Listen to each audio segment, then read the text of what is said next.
EDP445. Just got done watching a documentary that was released recently on YouTube, The Sick Mind of EDP445. It is a very disgusting, disturbing documentary, and if you don't have a good stomach, or if you have a weak heart, or if you, I'm giving you a disgustingly deep trigger warning. I could barely sit through it in one sitting. I had to have my wife next to me the entire time, and it was absolutely revolting. If you don't want to go over there and watch it, this video is perfect for you because I watched it and I'm going to go down piece by piece of the worst parts of the documentary. Hey, so this is future me after making all the clips and things of that variety, and I gotta say, it took me exactly 2 hours to mute all the things that were bad in the documentary and bleep out all the cuss words. It took an insane amount of time. Also, I've tried to upload this video 4 times at this point, and I've been copyright disclaimed, and also I have been demonetized. So I would appreciate it if you guys came to the Patreon. That'd be awesome. It's $1 a month, $2 a month, $3 a month. That'd be amazing. I'll put it in the top comment. But it took so long to make this, so hopefully you enjoy. The documentary starts and almost immediately EDP says something that tells me exactly where his mind is. He starts talking about his attraction to young girls, and then he immediately tries to expand that attraction outward. He presents it as this thing that every man secretly thinks about. Every man secretly fantasizes about. Oh, every man has these thoughts, and he simply is the guy unfortunate enough to have been exposed for them. See this right here, dog? See, this is watch out for, man. You got young high school motherfucker. I mean, let's be real. Like, like people, guys, they think about,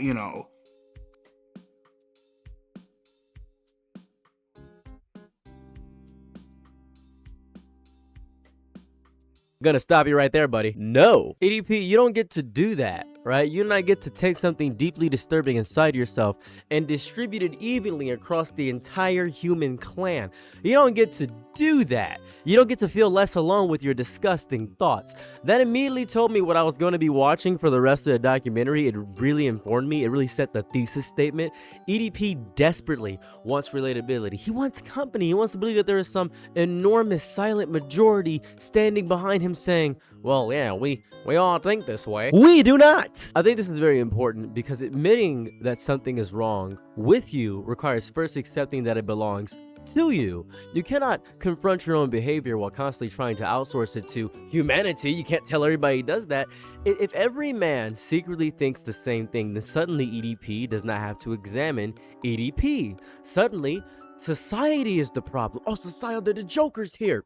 The society is the problem. Biology is the problem. Men are the problem. Temptation is the problem. The temptations are the problem. Yeah, the temptations. Oh, you hate to see it. Everything becomes responsible, except the person sitting in the chair saying these things. This is what fascinates me about him. Throughout the entire documentary, there are moments where he understands that his life has been destroyed. There are moments where he understands people hate him. There are moments where he understands that what happened permanently changed how the world sees him.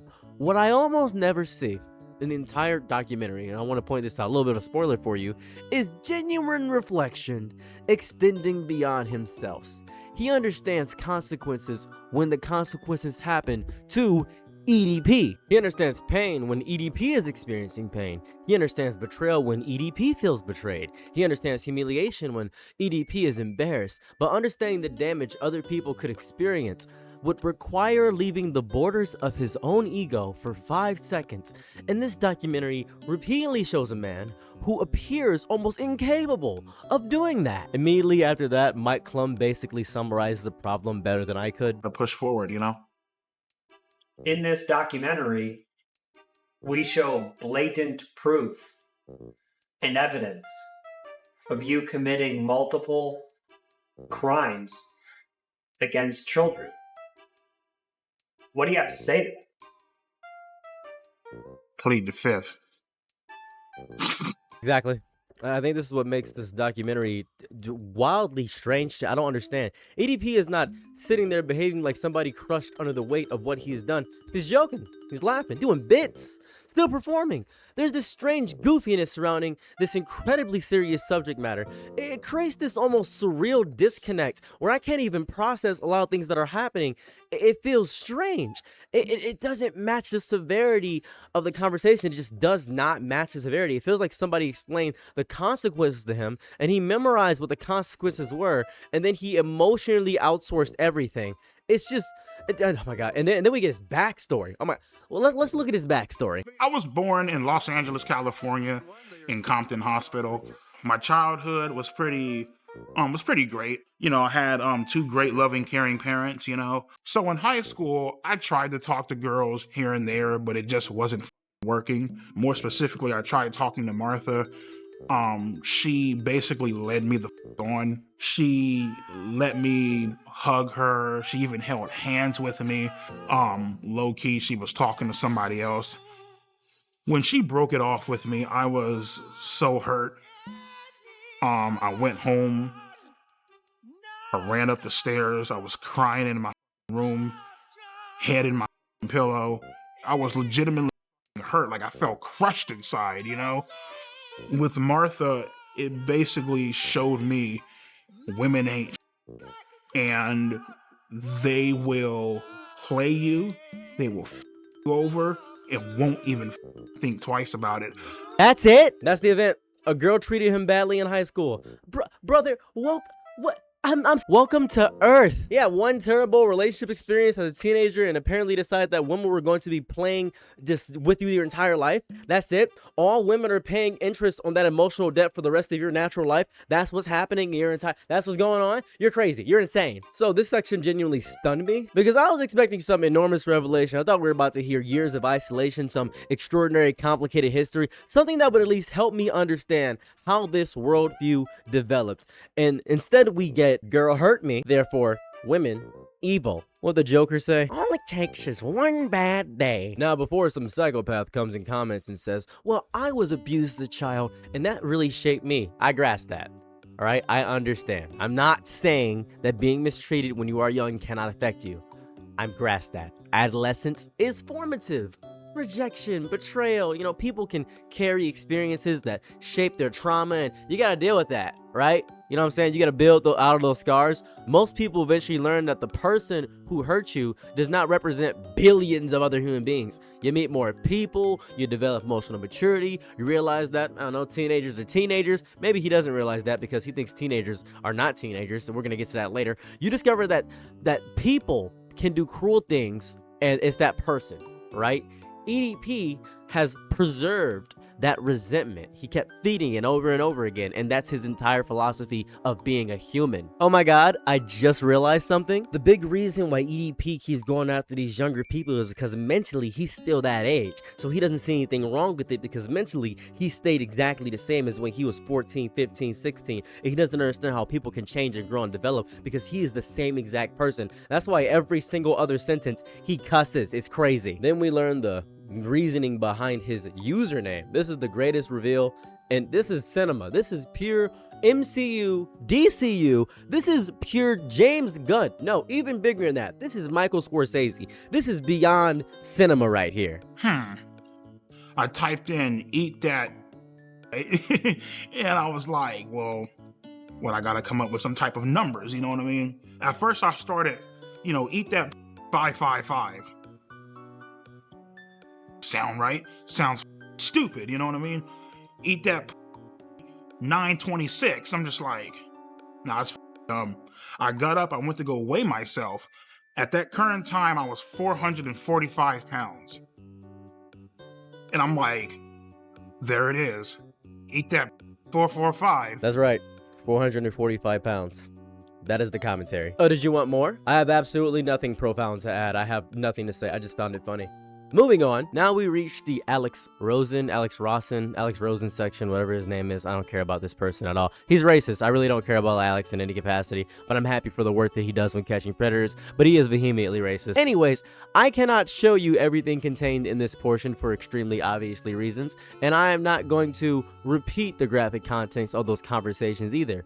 You understand what the allegations were. You understand what the decoy interaction involved. You got it. You understand why EDP became infamous. Cupcake clip, bada bing, bada boom. I think what matters here is the reaction, right? Or really the disturbing absence of one. Years later, looking back at the most catastrophic moments of his life, I am still searching for that moment where he realizes what was happening here was wrong. Not, this ruined my channel. Not, Alex ruined my life. Not, everyone hates me. Not, I lost money. I mean, actually looking at the behavior itself and understanding why people were horrified. And that brings us to Alex Rosen. Alex Rosen, however you say his name, I don't know. He mismanaged this situation very deeply and very poorly, and I can attest to that. He definitely messed up. And because of him mishandling this so deeply, he learned from his experiences and states that he got worse people off the streets. That's fantastic. The original confrontation was conducted by amateur predator catchers rather than law enforcement. Police actually warned at the time that civilian sting operations can create problems for legitimate investigations. EDP was investigated after that confrontation, but he was never charged for the 2021 sting. I'm gonna use this moment to talk about my biggest issues with the entire predator catching content that I keep seeing on YouTube. Catching predators cannot become entertainment first and evidence collection second. You are dealing with something unbelievably serious. This is not a prank video. This is not, we caught him at Walmart, gone wrong. I don't care about thumbnails, clips, viral moments. I don't care about none of that. If you genuinely believe somebody may be attempting to harm children, your priority should be preserving evidence and getting qualified investigators involved. It is horrifying to see these people still walk the streets and still be able to get away with it, and now they have this sense of grandiose bravado, thinking they're untouchable because they didn't get caught by famous people on the internet, and now they just get a bunch of publicity, and it just makes it horrifying. You just get eyes on them and they get canceled socially, but people are going to forget about every single predator. They're going to forget about every single one of them. They're not going to go through and see every single one of them. They're not.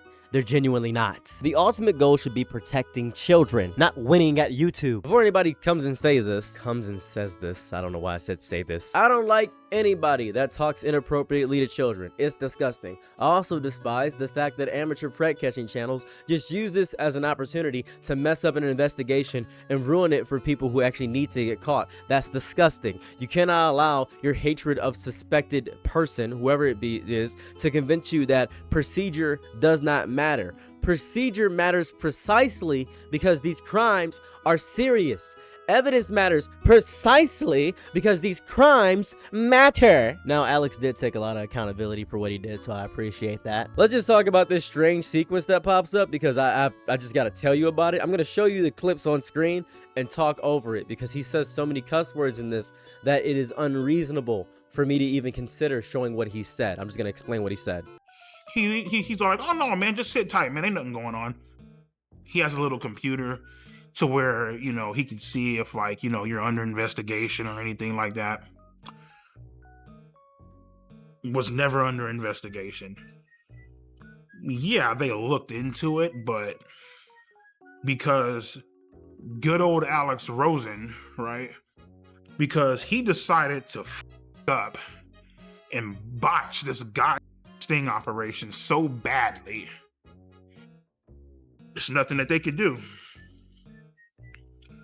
So as much as they want to write all this about me online and I should be in jail, prison, felon, I should be on this list and all this, guess what, bro? I'm a free man. EDP is wearing a Trump 2028 hat. There's a helicopter. There's all this desert cinematography. There's chat logs that are in his hand. There's guns everywhere. It's insane. This is dramatic cinematography. And this man is unloading rounds into representations of the conversations that destroyed his reputation. And then it says he's free. He's not been charged of any crimes. I'm thinking, what am I watching here is really what I'm thinking. The cinematography is incredible. There's sand blown around, weapons, political merchandise, giant representation, the chat logs. It's visually fascinating to the eyes and bewildering to my entire mortal soul. It's lovely. I love every single second of this. Except for the subject matter is horrifying, but looking at it is really cool. Then a lawyer pops up. There's definitely a chance that he faces criminal prosecution. I think what he's doing now, by quite frankly doing this documentary, it's just a stupid idea. wall. Thank you, counselor. Very informative. Very funny. Moving forward, then Mike Klum calls the prosecutor's offices and the sheriff and asks why EDP hasn't been prosecuted yet, which is very interesting. I feel like you'd use his name Bryant as opposed to EDP. And then, you know, that happens. My name is Mike Klum. I was calling to speak with the Kern County District Attorney.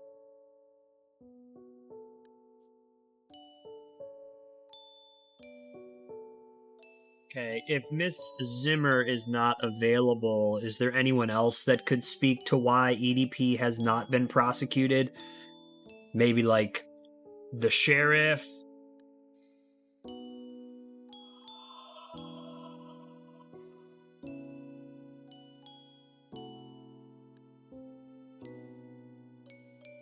Suddenly, Chris Hansen. This 32-year-old guy wants to spend a Sunday afternoon chilling with a 13-year-old girl.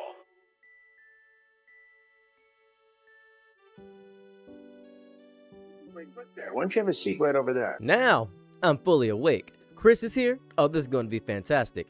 Is what I would say if this wasn't just a pageantry. I don't know what's going on with this entire thing. If you somehow do not know Chris Hansen, he spent years interviewing and confronting adults accused of attempting inappropriate encounters with minors through To Catch a Predator and later projects. So his presence here gives us somebody with an enormous amount of experience interviewing people accused of exacting and doing this kind of behavior. And watching Hansen speak to EDP is fascinating because, you know, Hansen understands something that internet confrontation culture often forgets. You just got to give people room to talk and they will expose themselves. Like right here. Why did you show up that day? Why did you go to that location? What did you think was going to happen? I showed up to that location that day, trying to, obviously meet up with an underage girl. You know what I mean? And I guess you can say, trying to have, I don't know. I mean, whatever. You trying to have a girl? For the most part, yep. People have a tendency of doing this, I feel like, because they enjoy the innocence and having control of somebody, you know? Sounds like that's what you wanted to do. Right. Nobody your age you could have hung out with. No. No women your age you could date. You had to pick on a 13-year-old girl. Pretty much, yeah. Ask the question. Stay quiet. Let them answer. Anyways, what's so weird about the clips is the fact that he's smiling, he's laughing, he's joking about the entire thing. It's so just he's amused. I would assume humor is a defense mechanism. Maybe some people laugh when they are uncomfortable. You know, I get that, right? But much like Brago from Zatch Bell, there's gotta be gravity. I think you have to stop performing EDP445, the character, and talk about Bryant Moreland, right? Bryant Moreland is the person here. We need to ask these serious questions. The brazenness is disturbing to me because he will acknowledge pieces of what happened, but he's emotionally behaving like he's, oh my god, you guessed it, in high school. I genuinely hope anything relevant in these interviews can be useful to qualified investigators. If any legitimate investigation ever requires it, that should ultimately be the priority when people publicly disclose potentially relevant information about serious allegations, to preserve it, to document it, and to let professionals determine whether it has legal significance, right? Mm-hmm. But what accountability can you take in the fact that EDP is free today? Well, yeah, I mean, I myself could have done a better job of saying, you know, instead of trying to just like, you know, stand my ground, be bullish, standoffish, infinitely more stuff that I could have done to try to make him, you know, to at least put in more effort into hoping that he gets arrested. But, you know, I can confidently say that predator poachers have been responsible for getting like infinitely sicker people in EDP off the streets, and EDP played a part in teaching us that lesson on how to do that. My thoughts on Alex Rosen is I feel like he's a piece of shit. I feel like he should burn in.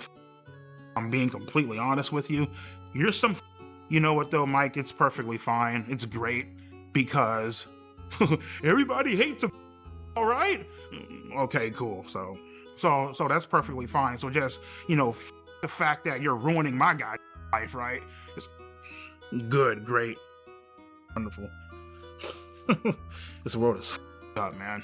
Okay, so let's talk about Kayla and JiDion. Let's first talk about Kayla, and I think everybody watching right now needs to remember before judging every decision she makes, she does not have the brain of a fully developed adult, and she was 16 when she was doing this, and she's 18. I think it's the late 20s is when you get the fully developed brain.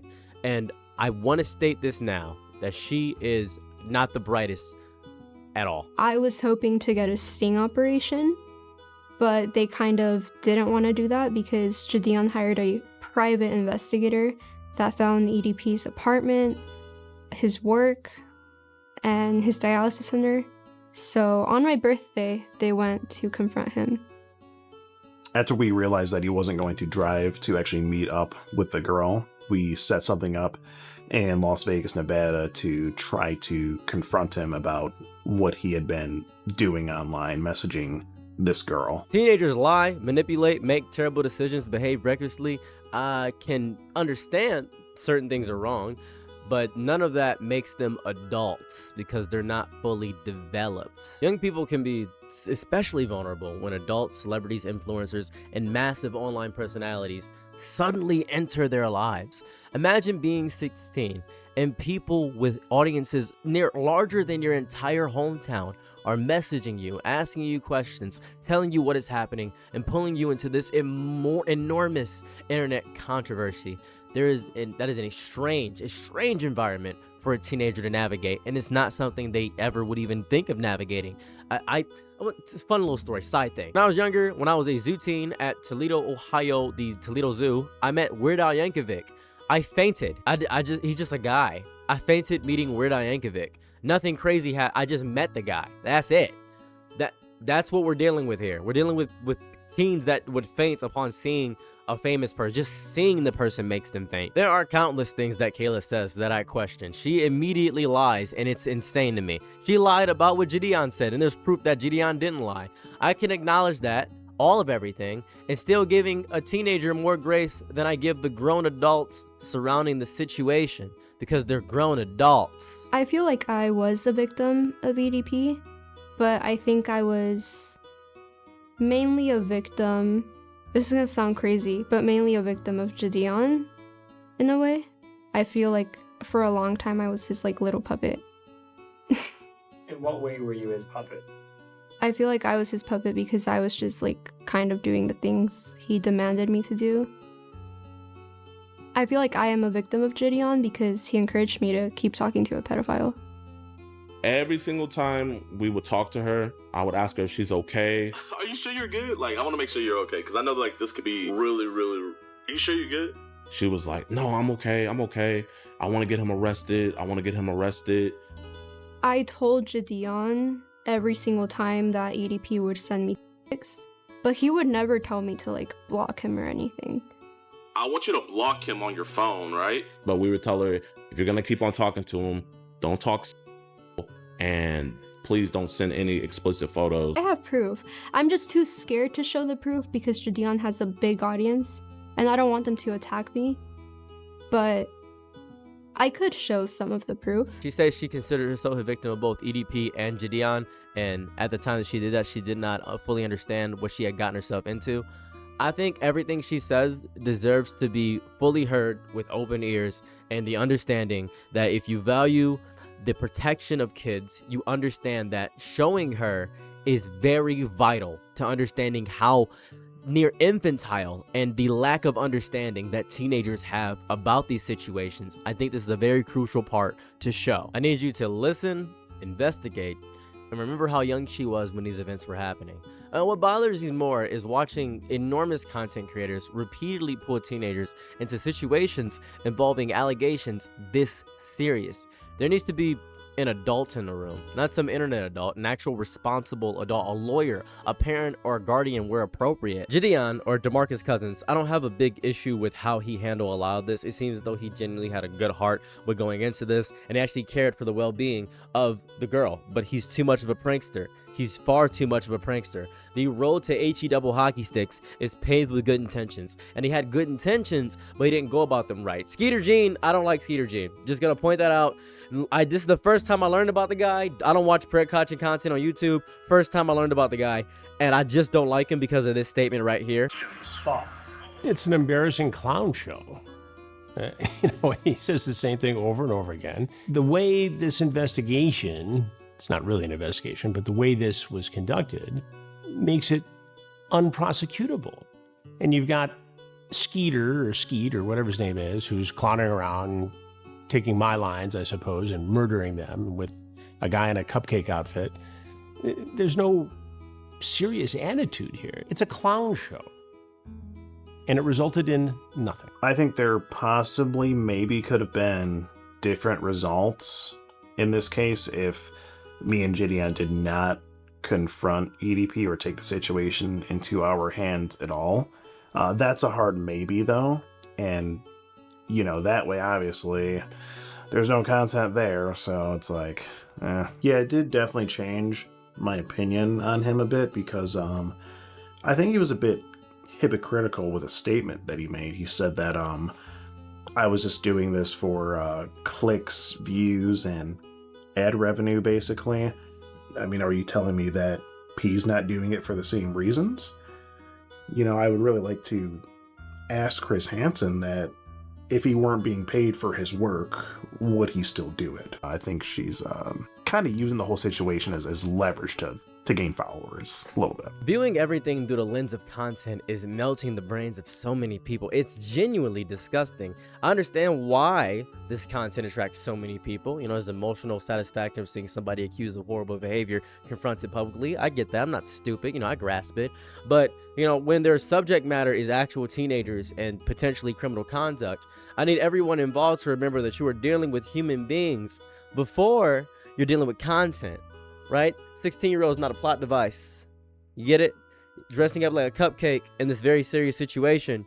It's funny for a moment, but you need to deal with this. Like, it's very serious. This is a very serious thing. EDP talks about how he wants to boom, caclow, bang, bang, boom, take her out of this existence. It's disgusting. Now, me personally, am I an opportunist? Yes, I am. But I don't think there's anything wrong with that, as long as you're not harming anybody. And I don't think I was harming anybody. And especially when you're my age, if you're 16, people are going to think that you're young and dumb. So you kind of have to be an opportunist. You have to make your own opportunities. You cannot be waiting for them. But this entire situation was not that at all. Whatever criticism you have of Kayla, whether she lied and said all this crazy stuff, we are now talking about an adult expressing extreme violent thoughts towards somebody who was a teenager during the events being discussed. There is no joke. There's no entertainment. Somebody's life is in danger. Notice what triggers the rage. She affected his life, his reputation. She embarrassed him. Everything keeps returning to him. Then we enter the religious part of the documentary. Let's talk about it. You committed another crime. You got caught, but yet got lucky again. Yeah, it's a crime. Got lucky again. Me personally, I feel like the reason why they didn't do anything is because I feel like, God sees all, right? He sees my mistakes. Obviously, I've been punished by him. Others have been punished by him and stuff. I feel like he saw Kayla and JiDion's master plan. And so therefore he intervened and saved my once again, you know what I mean? And I'm beyond grateful for that, So God saved you from going to jail. Yes. God saved me from going to jail. He said the reason he didn't go to jail the second time is because God was watching over him. What do you think about that? That wasn't no God watching over him, bro. That's Satan.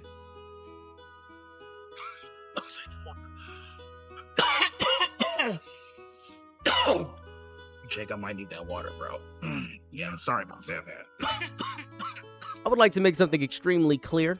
I am not criticizing Christianity here. Christianity contains an enormous tradition surrounding, I'd say, transformation, repentance, forgiveness, a lot of redemption in Christianity. Forgiveness is extremely important to millions of people because millions of people don't know how to deal with the fact that they feel horrible about the things they did in their past. That's a huge part. A lot of people say, how do you forgive yourself? Jesus forgives you, so you should forgive yourself. A lot of people don't want to do the actual internal work, so they outsource it to somebody else. The self-reflection is very narcissistic, is where I'm coming from when it comes to allowing somebody else to take all of your burdens for you. It feels as though you don't want to do the actual self-work for it, and that's how I feel a lot about Christianity. My problems is what happens when somebody wants forgiveness without repentance. You cannot use God as this celestial defense attorney. You cannot say, God forgave me, and treat that declaration. That's the end of the conversation. No, there's nothing else. I don't have anything else to say. There's nothing. If your faith teaches forgiveness, then repentance has to mean confronting what you did, changing your behavior, accepting responsibility, making amends when possible, understanding the harm, recognizing why it was wrong. Forgiveness is important, but you need to do things. You can't have this spiritual loophole just because, well, God forgave me, God knows my character. Unfortunately, any belief system centered around mercy can be exploited by people who desperately want mercy while avoiding any accountability. And I don't think that's a Christianity failing. It's not a failing of Christianity. That's a failing of humans using Christianity as an end-all be-all for all accountability. That's the big gotcha moment there. Using the language of Christianity to protect themselves from introspecting. That's the whole thing about the God clip. Anyways, let's talk about his health. It's horrible. End-stage kidney failure, which is like stage 5. If I were to miss a treatment, the chances of me would be about maybe 65 to 70%. So I can't miss a treatment ever. You know what I mean?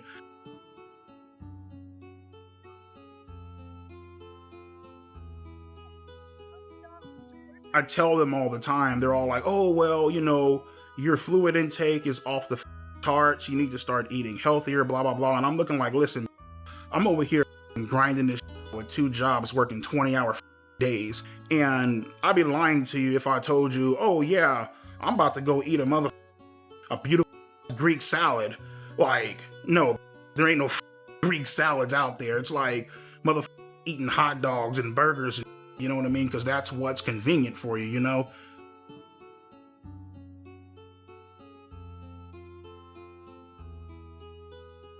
And that's the thing that really just frustrates the out of me sometimes, because they paint these unrealistic expectations on me, Say so for example, today is what, Friday?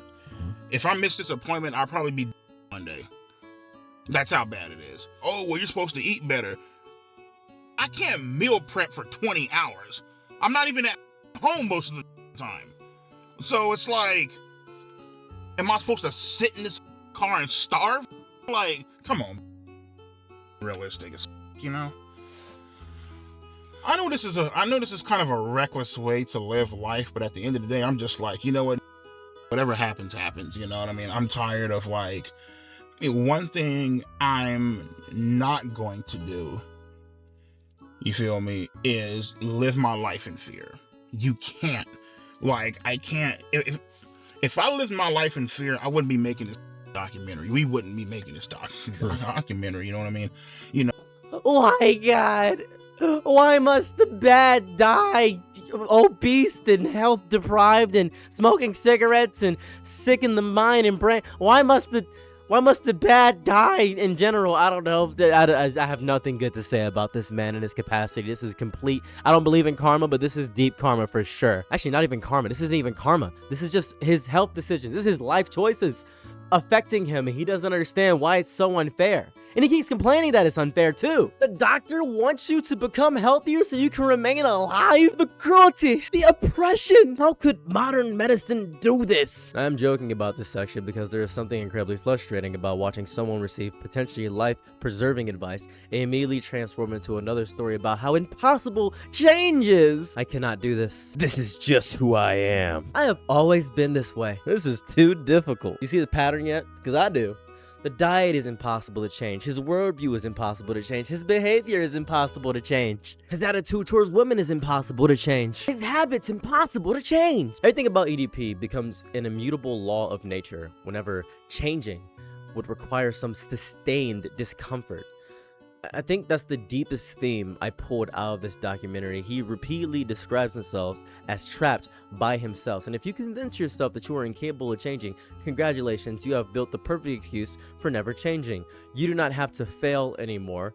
You simply declare change impossible before even attempting that change in totality. That's so childish. Then he goes to therapy. For one beautiful second, I had a thought. Here we go. This is it. This could actually matter. Forget YouTube, forget redemption arcs, forget whether the internet ever forgives him. If there's any path towards this man becoming less dangerous, less resentful, and more self-aware, professional psychological treatment seems like an obvious place to begin. This is great.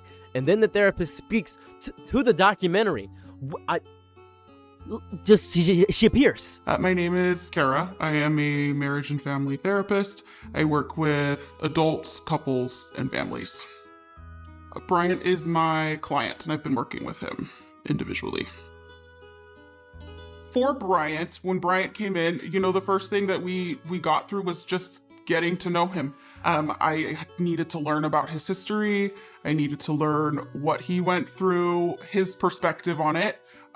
Whether people agree or disagree, he has his perspective on it, and it's my job to understand that perspective.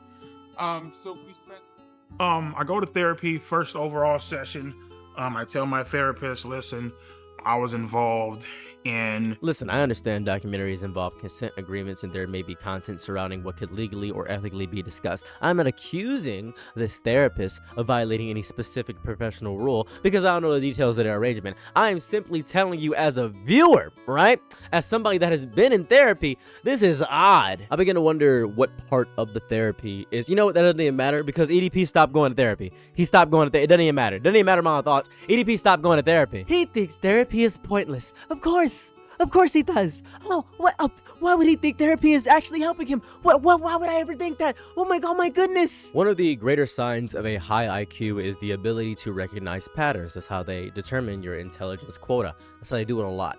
Now, what I've noticed throughout this is a significant pattern that EDP doesn't want to work. A therapist cannot magically repair you while you sit there waiting for things to be proven correct, Therapy is work. You have to return, you have to examine patterns, you have to tolerate hearing things about yourself that you dislike. You have to consider that your interpretation of your own life might be wrong. And most importantly, you have to actually want something besides validation.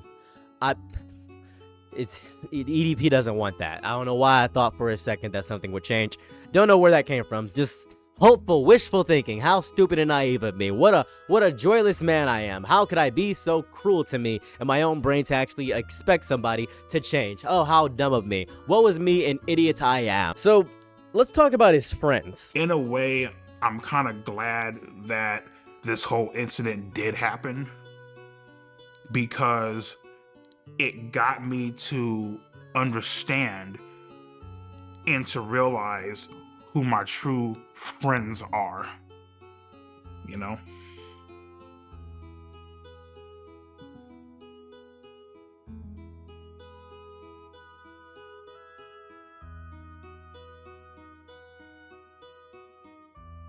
Name's Jimmy. Well, James, go by Jimmy. Been a friend of Bryant since technically middle school, into high school, and into adulthood.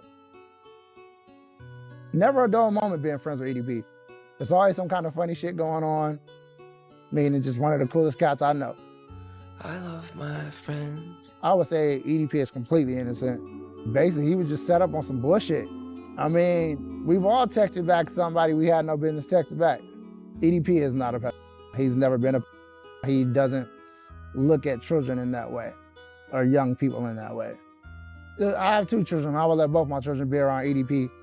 Even if they were alone. Come on in.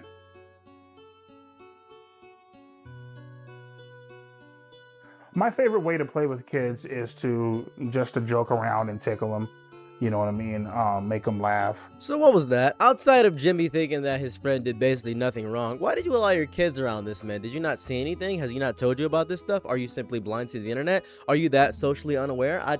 There's so much I could say about this, but I think the clip I just showed pretty much encapsulates the amount of sheer disgust and depravity and nonsense. And there's no way I could possibly even do any. Oh, there's one thing else. EDP says something inappropriate right here that I completely muted out, but then he just jokes and says this. Sorry about that.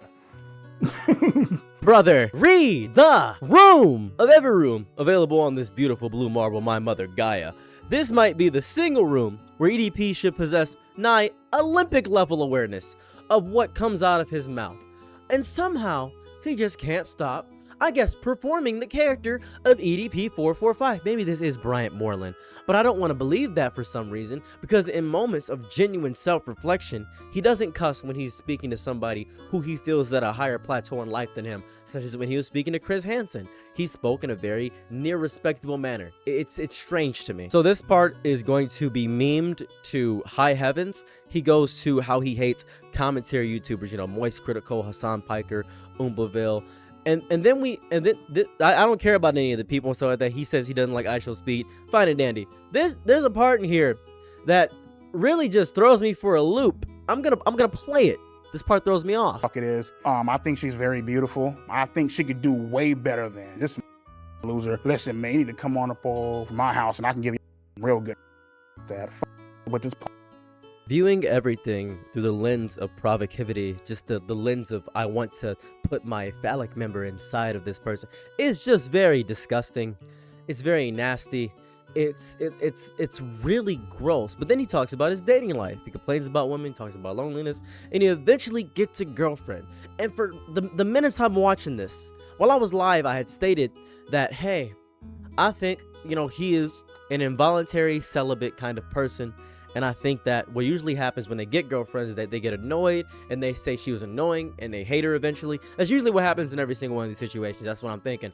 And lo and behold, right? This is crazy. Let's just show what happens. Look at the duck lips, man. Guess how many kids she have? 1, 2? No, not even close. 3? Not even close.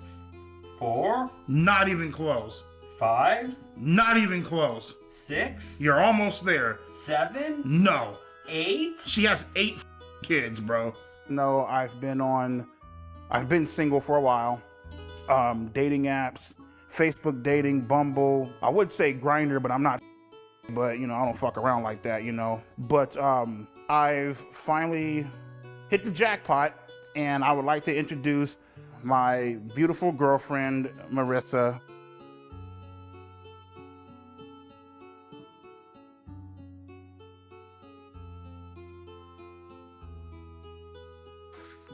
So he wouldn't. A 13-year-old? Bryant absolutely would not. A 13-year-old. Would Bryant send a video of him to a 13-year-old?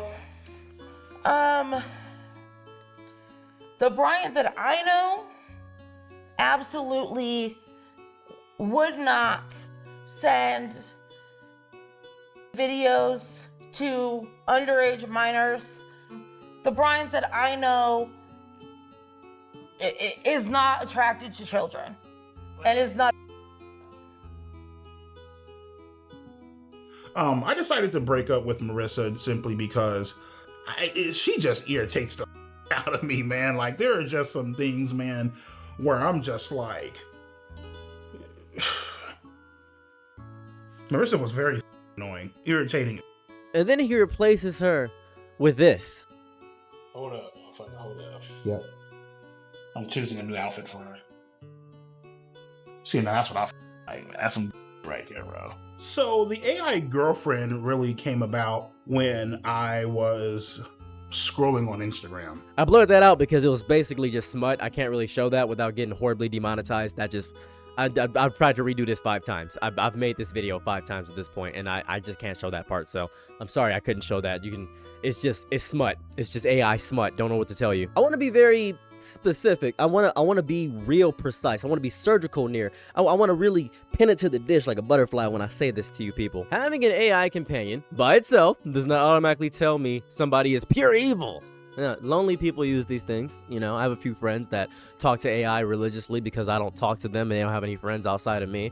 Socially anxious people use them to practice conversations. That's a large part of a lot of people. Disabled people use them because a lot of people don't want to be with somebody with disabilities. There are a lot of people that have horribly, like, physically rendering disabilities that simply cannot get somebody to love them, or they can't put in the work because the rejection makes them mentally destroyed. People experimenting with technology use them to test those out, right? There are plenty of complicated reasons somebody might talk to an AI companion.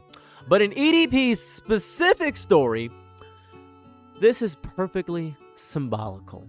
He spends the documentary complaining about women because women possess one trait that he seems to be very inconvenienced by. You know what that trait is? Autonomy. He just hates women having autonomy in totality. Real women disagree with you, get annoyed, establish boundaries, have expectations, possess histories that you didn't construct. I don't know, AI, that's what you do. They can reject you, they can leave, they can require compromise. They are not generated around all of your preferences, EDP, but an AI woman, oh, that's exactly what EDP wants, because they're generated specifically around his preferences, and there's an infinite number of them. This is so wildly fascinating to me. AIs do not have to wake up and decide that she's tired of you. They don't have an independent childhood. They don't have friends that dislike you. Doesn't have goals that conflict with yours. Does not have a life occurring outside of your relationship, because an AI girlfriend is simply purposely to be an AI girlfriend. She exists when you open that application and spend a copious amount of money. By the way, he's $16,000 in debt. Didn't bring that up. A little bit crazy there. Just wanted to bring that in right there. He spends all this money on these AI girlfriends because he has a severe addiction to whacking his Johnson. I value real relationships a lot because you learn patience a lot of the time, because people piss you off, and my partner agitates the hell out of me a lot of the time, but that's just life. You learn compromise because maybe we want different things and I have to compromise and she has to compromise. You might even learn accountability because you might hurt people, all right? You learn empathy because another consciousness is out there existing beyond your scope and control. You can't control them. So when somebody repeatedly says real partners are too difficult and chooses a programmable alternative, I start wondering where they wanted companionship or they just wanted a slave. I think about this, right? It's a very important thing I heard from a guy called Josh Strive Hayes. Beautiful channel right away. Great YouTube commentator. He did it on his Josh Strive Hayes channel. This is exactly what he said, I believe. If your treatment of somebody is more important than what they want, then you don't want a partner, you want a slave. It's a very important thing to say. It's very important. I'm going to freeze frame right here. This is EDP's favorite people list. I'm going to talk about them for a moment. Donald Trump. Obviously, I don't even have to talk about Donald Trump. Pearl Davis, she hates women and is a woman. Andrew Tate and Tristan Tate, they've done horrible things to women. Ben Shapiro, he just is mean towards everybody. Fresh and Fit, Sneeko, and lo and behold, Joe Rogan. I'm going to allow you, the viewer, to interpret this collection here however you wish. I'm not going to give you some like big 30-minute political lecture. You can look at the list. You can listen to everything EDP has said about women throughout the documentary. You can observe the broader worldview he presents. You can decide whether you notice any ideological patterns. I have said enough. I'm going to let this clip play to completion, and then I might talk about it, but I just want you to listen to EDP and how he views teenagers. These chicks, okay, 15, 16, 17, some 14-year-olds, these girls know exactly what the they are doing. They know for a fact, and obviously, you know, the guy being older, he's not supposed to be doing all that shit, whatever, get it. For me, it's actually a two-way street. You know, minors are partially the blame. Yeah, 33, you up, you're this old guy, you should know better. Cool, get it, perfect, grand, wonderful. So what about the that messaged me first?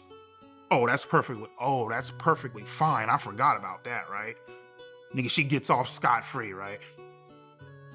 Ain't that a whatever. To be honest with you, bro, I have no clue why the age of consent is 18. I mean, what the makes 18 so magical? I have no clue. You talk to a 17-year-old chick, she just turned 18 5 seconds ago. Okay, well, guess what, man? She's still the same as she was 5 seconds ago. So it's like, the big homies I talk to, they're all like, what's so special about 18? It's just another year, you know what I mean? Like, I don't, you know what I mean? So then we get somebody with an actual degree talking about how children brains are different. So let's talk about that. My name is Dr. Anna Salter. I am a clinical psychologist, and I have worked with victims for about 40 years. The brain of a 13-year-old is very different from an adult brain. They are more impulsive. They can't predict and don't try to predict typically how this is going to affect them in the future. The MacArthur brain study has demonstrated that adolescents are simply not mature emotionally and socially, and that they don't reach full maturity until the late 20s. That's for people to sit back and say like their brain, girls' brain, minors' brains are underdeveloped. They don't know. Now you're just making excuses for them. For a mother, so their brain is underdeveloped. Okay, whatever you say, cool. All right. Offenders will say to you, children know what they're doing at 13. Offenders are famous for their excuses. I do not leave this documentary thinking EDP is some supernatural monster. Honestly, that interpretation would be almost comforting. Monsters are easy. I can put monsters in a category completely separate from ordinary humanity. I can tell myself, you could never become anything resembling them.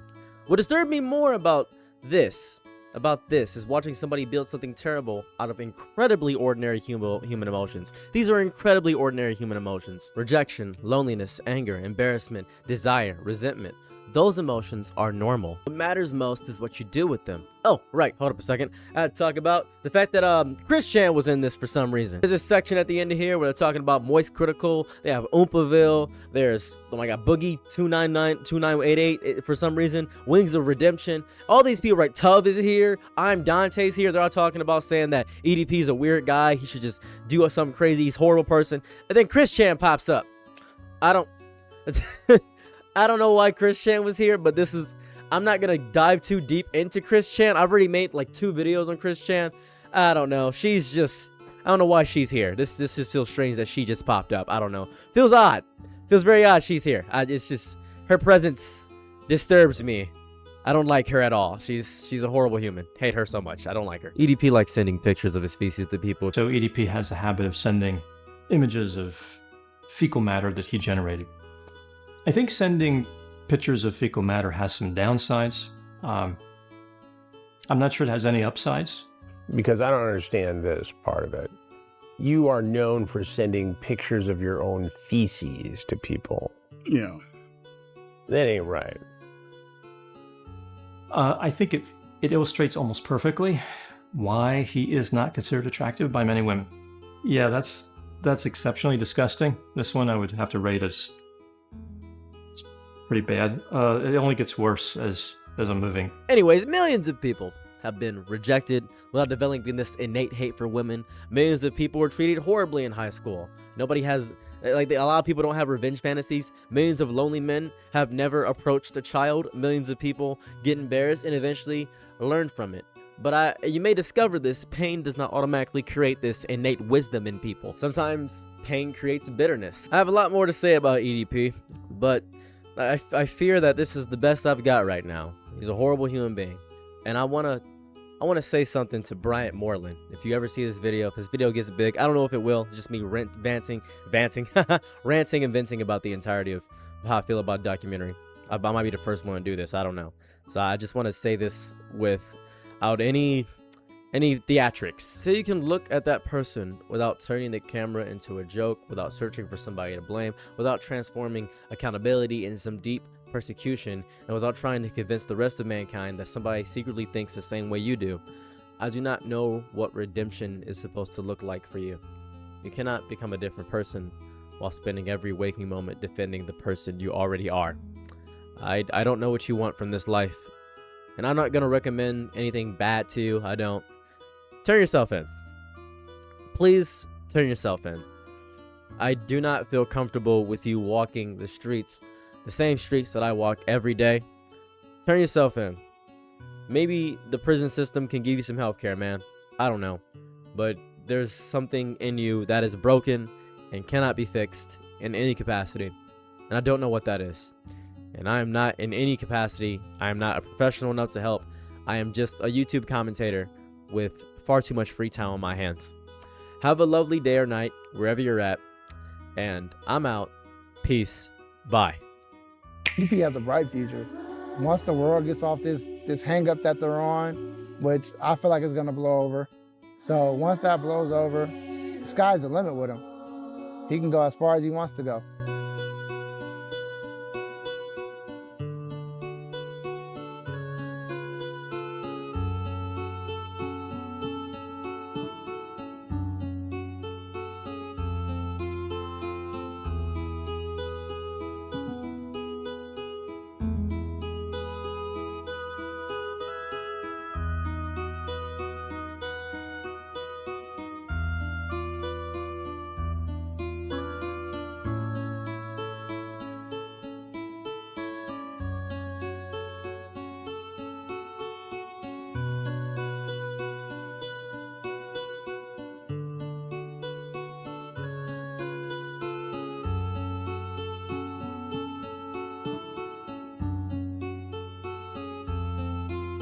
I'm your nigga night, be my loyalties low. Ooh, happy to try what you need. Your world, I love to live in it. Ooh, I love the ride when you